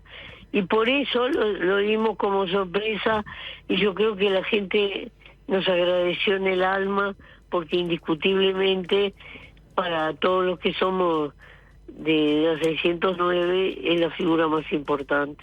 Bien, Lucía Topolansky, muchas gracias por estos minutos. Bueno, gracias a ustedes. Saludos. Chao. Es fácil desviarse. Nos quedaron por repasar los discursos y lo que dejó la votación de los otros 3 partidos que accedieron al Parlamento. Estamos hablando de Partido Independiente, de Cabildo Abierto y de Identidad Soberana. Y quizás algún comentario sobre el resultado de los 2 plebiscitos. Antes de escucharlo, Sapo, porque vamos a poner en contexto lo que vamos a escuchar de Cabildo Abierto, el discurso de Manini. Cabildo Abierto, podemos hablar de que se desplomó, no hay otra forma de ponerlo, ¿no? De 11% a, bueno, tenemos que ver la cifra final, pero 2,5% sería una pérdida de 8,5 puntos porcentuales. Queda fuera del Senado y además pasa de 11 diputados a 2. O sea, fue realmente el gran perdedor de la noche. Y bueno, el discurso de Manini un poco lo pintaba así. Lucía, ¿tenés por ahí lo que había dicho Manini ayer en el discurso? Que podemos resumirlo en una palabra que es autocrítica. Decía Napoleón que las victorias tienen 1000 padres, pero que las derrotas son huérfanas. En este caso, la magra votación de Cabildo Abierto no es huérfana. Yo soy el principal responsable de la magra votación. Soy el responsable en la medida de que soy el principal referente de Cabildo Abierto. Sin lugar a dudas, he cometido errores políticos, errores personales, que han llevado a este descenso de la votación en 5 años. Sin lugar a dudas, no supe evitar o minimizar una división interna basada en muchos cuestionamientos a mi liderazgo que aparecieron en los últimos tiempos. Soy responsable de eso sin lugar a dudas. Soy responsable también de la franqueza y la dureza con la que muchas veces hemos presentado nuestros planteos, nuestra visión, incluso llegando a criticar acciones gubernativas que entendíamos eran equivocadas. soy claramente el responsable de la votación que hoy tuvo Cabildo Abierto. De eso que no quepa ninguna duda. Vamos a hacer un profundo análisis, una autocrítica seria en los próximos días, en las próximas semanas. Bueno, la autoflagelación de Manini ayer creo que fue uno de los puntos más resonantes de la jornada, ¿no? Sí, creo que lo decíamos ayer mismo porque llamaba la atención. No suelen escucharse autocríticas en caliente tan espontáneas como la que hizo Manini ayer, a cuenta de una autocrítica más profunda que va a ser en los próximos días o en la próxima semana, según él mismo decía. De todas formas, con por lo menos así lo decía, entendía que Cabildo Abierto tiene que seguir el camino que viene recorriendo porque ocupan un espacio, o mejor dicho, plantean una serie de temas, y eso lo dijo un poco más adelante en ese discurso, que entienden que no son tomados en cuenta por el resto del sistema político. Estuvo bien, ¿no? O sea, el discurso autocrítico, como dice Nico, no se escucha muy seguido, pero creo que mucha gente seguramente lo valorará. Ustedes pueden dar fe de esto, porque lo hemos hablado en otros momentos, ¿no? Para mí, Cabildo Abierto, uno de los errores que cometió fue que canalizó mucha bronca de gente en el 2019, pero Cabildo Abierto no solo se incorporó a la coalición, sino que siguió muy firme con la coalición, y ahí tenemos el debate de qué era mejor, si continuar en la coalición o no. Yo pensaba que en un momento Cabildo Abierto se iba a bajar, pensaba que la estrategia electoral más razonable para Cabildo Abierto era acompañar a la coalición hasta cierto punto y después soltarle la mano y seguir insistiendo con su discurso primigenio, que era el de la tercera vía, ¿no? Cabildo Abierto, hubo una época en que Manini te decía: existen dos proyectos de país, el blanquicolorado, existe el del Frente Amplio, nosotros tenemos un proyecto distinto que es Cabildo Abierto. A mí me pareció que haberse pegado tanto a la coalición y haber sido tan fiel a la coalición hasta el último minuto, después de todo lo que pasó con Irene Moreira y demás, para mí, no sé, nunca me cerró esa decisión. Me parece que le pudo haber afectado. No lo sé, andá a hacer futurología. Pero lo que me pregunto es que de ahora en adelante, ¿qué rol va a tener Cabildo Abierto, ¿no? Porque ahora tiene 2 diputados. Podés decir, Cabildo Abierto se puede mantener fiel a la coalición y puede seguir firme como coalicionista. Manini también mandó un mensaje interesante ahora, cuando se estaba discutiendo todavía la primera vuelta, que era, bueno, si la coalición termina siendo oposición, ¿qué sentido tiene, no? ¿Cuál es el rol de la coalición si no gana el gobierno? ¿Tiene que seguir, no tiene que seguir? Capaz que Cabildo podría volver a ese discurso de, bueno, está el proyecto blanquicolorado, el proyecto Frente Amplista, nosotros tercera vía, yo le puedo garantizar gobernabilidad a cualquiera de esos dos. Capaz ahora puede ser un momento de replantearse la estrategia. O no, o capaz que es all-in con la coalición y ir a un rol muy parecido al de Partido Independiente, pero desde otro lugar. Somos fieles a la coalición, pero miren que somos un socio valioso para ustedes, cuídennos, queremos lugares en el gobierno que sean importantes, pero no nos vamos a mover de nuestra posición ideológica. Lo que pasa, va a ser interesante conocer cuál es la autocrítica que termina cerrando Cabildo para ver qué cosas ven ellos que se pudieron hacer distintas en el periodo de gobierno. Pero yo no comparto mucho ese análisis en el entendido que Cabildo Abierto básicamente hizo mucho de lo que quería en relación a desmarcarse de la coalición sin el costo de quedar por fuera de ella y por lo pronto dejando el Ejecutivo. No parece haber llevado una tónica de medirse demasiado en sus críticas al gobierno.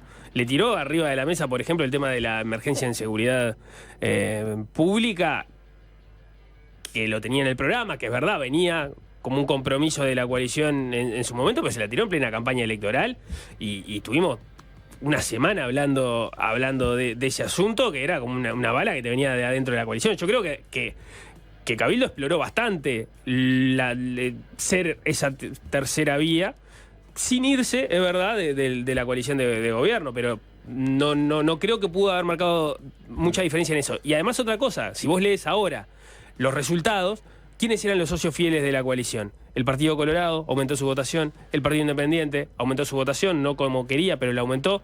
El que perdió votos fue justamente el que más marcó perfil. Entonces también hay una lectura que hacer de eso. ¿Cuánto hubiese ganado en votos Cabildo Abierto si hubiese marcado una tercera vía más distanciada todavía? Así que no paga coquetear con irse de la coalición. Pero Manini lo dijo recién, o sea, si lo escucharon atentamente, Manini, que presenta como un activo y un pasivo a la vez el hecho de haber marcado perfil cada vez que pudieron, o sea, de marcar sus diferencias. Claro. Él dice, soy responsable de justamente haber hecho las críticas y haber hablado de determinados temas que molestaban. O sea, está diciendo, por un lado, yo me la banco y voy por mis ideales, pero por otro lado, lo que me criticaban, de que capaz que había que ser un poco más coalicionista, bueno, puede ser, capaz que había que pegarle menos al gobierno. Las pruebas están, ¿no? O sea, claro, Manini en otra parte del discurso habla de ya no somos más la novedad también, ¿no? Quizás haciendo una alusión a la irrupción del partido de Salle, o no. O el propio Ojeda. O el propio Ojeda. Pero si eso es parte de tu autocrítica, es parte de tu techo electoral, nunca más vas a hacer la novedad. ¿No? Sí, la novedad es un tiro solo. Es un tiro solo. Y si vos le adjudicás al no ser la novedad tu baja votación, estás hablando de que tenés un techo bajo a futuro, a menos que acumules por otro lado. Bueno, yo creo que en la cabeza de Manini, por lo menos si tomás ese discurso, está esto de, bueno, Cabildo Abierto tiene un abanico de temas del cual el resto del sistema político no atiende como es debido. Hay que trabajar desde ahí, pero claramente en la estrategia se falló en cómo gestionar la interna, y eso fue parte de su autocrítica, y cómo gestionar las diferencias con los otros socios de la coalición. Pero Dos más para seguir, porque antes que nos quedemos sin tiempo, ¿no? Partido Independiente. Parecería, tenemos que mirar el número fino después, total, ¿no? Pero parecería estar en la misma situación. Mieres no pasa al Senado y mantienen un diputado. Los datos primarios, yo qué sé, estoy agarrando por ejemplo una nota que hizo Natalia Roa del Observador, dan a pensar de que el diputado del Partido Independiente va a ser Gerardo Sotelo. Bueno, hay que ver. Evidentemente fue una mala noticia. Tenían la aspiración de llegar al Senado. Se hizo mucho énfasis en la campaña de que la coalición necesitaba a Mieres senador. Tenía esas figuras públicas y prominentes dando su apoyo. Pienso en el caso de Ignacio Álvarez, que ahora el fin de semana había puesto que tuvo un almuerzo con 10 personas y que 7 eran votantes del Partido Independiente. O el propio Sebastián da Silva, que decía en estos micrófonos el domingo, creo que hay una volcadita para Mieres. Como que había mucha expectativa de otro socio de la coalición de que Mieres repuntara y de que Mieres llegara al Senado y se colara ahí. Y el discurso venía por ese lado, ¿no? Venía, bueno, a la coalición le sirve que Mieres esté, apoyémoslo a Mieres, démosle para adelante a Mieres, y bueno, no salió. Yo creo que la pregunta hoy es, Mieres, sabemos que de acá hasta noviembre va a salir a dar su apoyo a la coalición y que Álvaro Delgado gane. La pregunta es qué pasa después, ¿no? Y cómo se plantea Mieres el resto de su carrera política. Si sigue, si no sigue, si va a cambiar de rol dentro del Partido Independiente, si van a cambiar de estrategia electoral, qué van a hacer. Son todas buenas preguntas. Para Cabildo, siento que en un mes no las puede contestar porque en un mes lo que hay que hacer es ir para adelante y apoyo total a Delgado, y no es momento de iniciar ningún proceso de autocrítica ni de cambios bruscos. Para Cabildo, la misma pregunta es si la coalición no reafirma gobierno. O sea, ¿qué incentivos tiene Manini? Obviamente, el incentivo tiene un partido político armado con una estructura, tiene 2 diputados, pero en todo caso, ¿cuál va a ser la estrategia? O sea, ¿qué grado de involucramiento va a tener con la política? ¿Va a ser, un azote desde otra tribuna del Frente Amplio si es gobierno? Es interesante ver lo que hace Manini Ríos en caso de no ser parte de gobierno de coalición. Pero probablemente no lo tenga claro él en este momento. No. Bueno, pero habrá sondeado estos escenarios a partir de las encuestas que le venían dando, que daban muestra de que podía no acceder él al Senado. O sea, y Mieres lo hace que Mieres ha estado en esta tribuna en otras ocasiones, ¿no? Bueno, pero también cabe la pregunta, ¿no? Sí, ¿cuántas veces lo vas a hacer? El Partido Independiente se estrena en las elecciones de 2004, saca un diputado, vuelve en 2009, saca 2 diputados, en 2014 saca un senador y 3 diputados, y en 2019, por primera vez dejando, en definitiva, de ser independiente y volcándose a la coalición, o mejor dicho, en ese proceso, todavía no era explícito, pero se adivinaba, saca un diputado. Bueno, ahora, teniendo experiencia en el gobierno, teniendo un ministerio, teniendo varios cargos en el Ejecutivo, sacó 2 diputados. Sí. Parece jugar en una parte del electorado que no le da mucho más que eso. Hay un incentivo común para Gamieres, para Manini, que va a tener una presencia marginal, digamos, si el Frente gana, y es que tiene que armar una buena oposición sabiendo que la calle Pou va a volver en el 2029 y hay chances, y que el Frente Amplio va a tener muchos problemas de gobernabilidad, en todo caso, por no tener mayoría en la Cámara de Diputados, y que las chances de que haya una alternancia nuevamente sean grandes, y bueno, y que y lo van a necesitar a todos.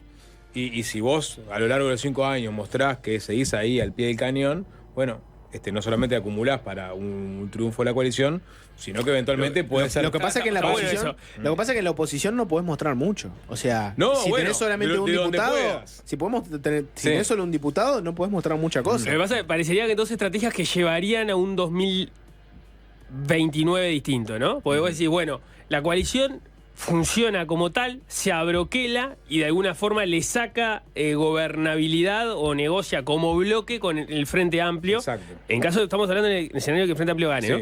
Y se la complica, y se la complica, y se la complica, y se conforma como bloque, y en ese caso, y entiendo yo, deberían ir como lema común entre todos a la campaña de 2029, porque si van a jugar tan alineados, que sigan jugando alineados y que le saquen ventaja a la estrategia electoral de la que se está sirviendo el Frente Amplio en este momento, que votando menos sacó una mayoría en el Senado que de otra forma no hubiese ocurrido, hubiese sido al revés, si hubiese ido junto a la coalición.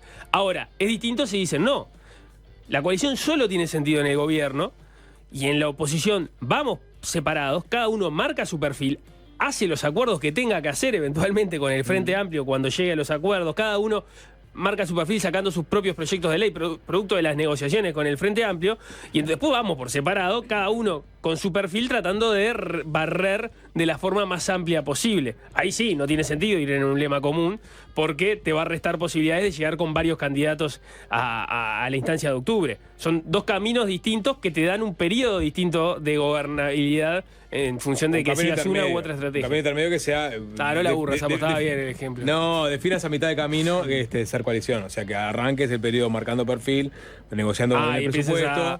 Y mientras por atrás mientras más cerca del periodo electoral, más se vuelve de coalición. La última, porque tenemos que cerrar, ¿no? Identidad soberana. Merece todo un capítulo aparte, ¿no? Llegó Salle al Parlamento, no llegó como senador, pero tiene 2 diputados.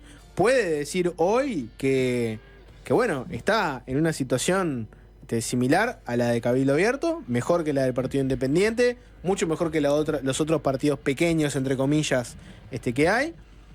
Y bueno, también puede decir que no tiene la llave de la gobernabilidad, porque es un partido que no se plantea como un partido dialoguista con lo que Salle llama las 5 familias, ¿no? Bueno, las otras corrientes ideológicas del país para Salle son todos parte de lo mismo, del PUNOM, el Partido Único del Nuevo Orden Mundial, y que bueno, que en definitiva le han abierto las puertas. Te gusta repetir el PUNOM. Yo te digo cuál es el discurso de Salle, ¿no? Y bueno, forman parte del PUNOM, el Partido Único del Nuevo Orden Mundial, son agendistas, son serviles a la Agenda 2030, mientras que eres el único que plantea estos temas.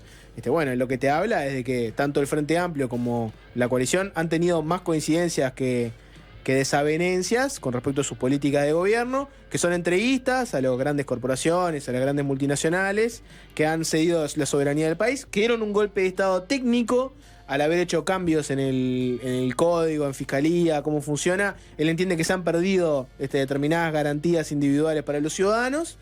Y también hizo una cosa que no hizo el resto del sistema político, que fue apelar al voto antivacunas, por ejemplo, ¿no? Y anti-COVID. Yo que sé, escuchamos partes de los discursos que dieron Salle y otros de sus dirigentes de Identidad Soberana. Y ellos lo que te dicen es la farsa del COVID, te dicen que es un partido antivacunas, y ese descontento en otros países lo canalizan otros. Yo que sé, ahora, por ejemplo, mirás la elección de Estados Unidos. Y, por ejemplo, Donald Trump y el Partido Republicano hacen mucho énfasis en los errores que cometió Biden en la gestión de la pandemia. No te dicen que es una pandemia, pero, por ejemplo, están en contra del uso de la mascarilla, están en contra de la vacunación obligatoria, cosa que no hubo en Estados Unidos.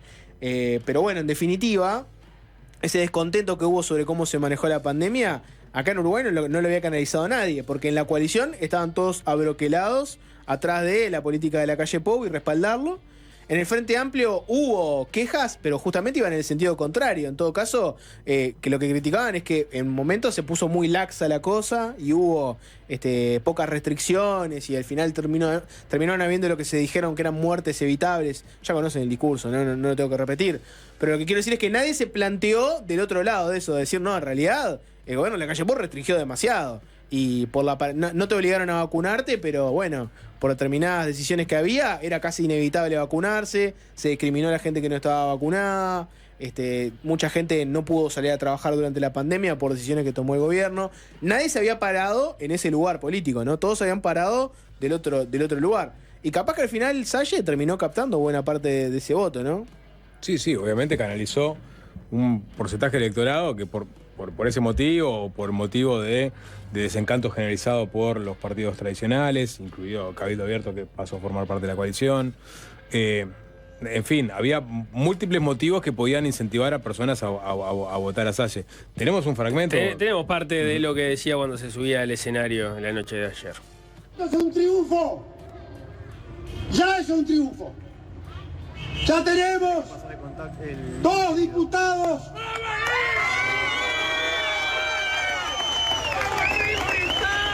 En la cueva de los vendepatria. Por lo tanto, ya estamos cambiando la historia. Llegó Identidad Soberana al Parlamento a luchar por los uruguayos de a pie, para que la putrefacta casta política no siga vendiendo la patria y empobreciendo, endeudando y degradando al pueblo uruguayo.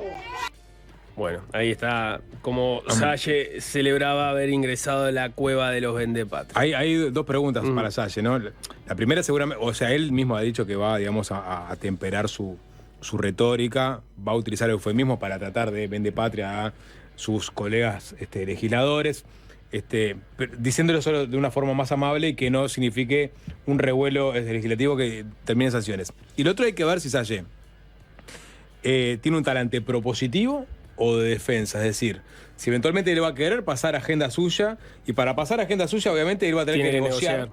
O simplemente va a estar con sus 2 diputados bloqueando cualquier iniciativa que ellos entiendan va en contra de sus preceptos. ¿No? Eso es, o una mezcla de las 2.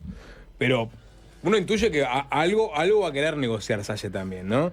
Y hay temas que son innegociables, me imagino, para los partidos tradicionales, pero capaz que hay otros temas que no le queda otro a los 2 bloques que sentarse a hablar. Es un tema interesante.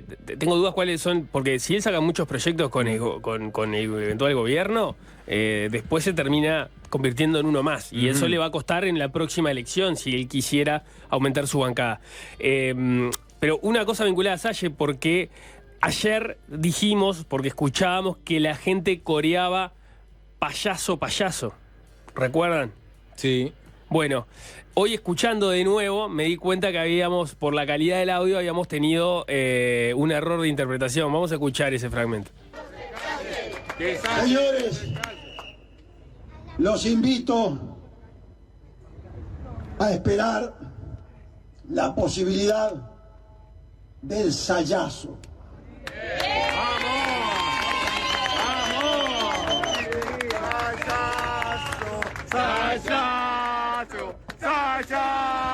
Por favor, claro, es Sayazo. Sayazo. Está bien. Capaz que le estaba cantando payaso a otra, porque hubo un Chucky en la vuelta también. Estuvo Chucky, sí, pero hubo una expulsión de un periodista también, ¿no? En el medio de la cuestión, no lo tengo claro. Capaz que era un grito dirigido a otra persona, pero bueno, el error fue de la calidad del audio, que no nos comimos que era Sayazo. Se viene Cristel Latequi. ¿Qué pasó en octubre? Cuando todos estaban mirando las elecciones y se olvidaron de lo más importante, lo que nos nutre a todos, que es la música. ¿De qué nos perdimos? De eso viene la columna hoy de Cristel Latequi. Fácil desviarse.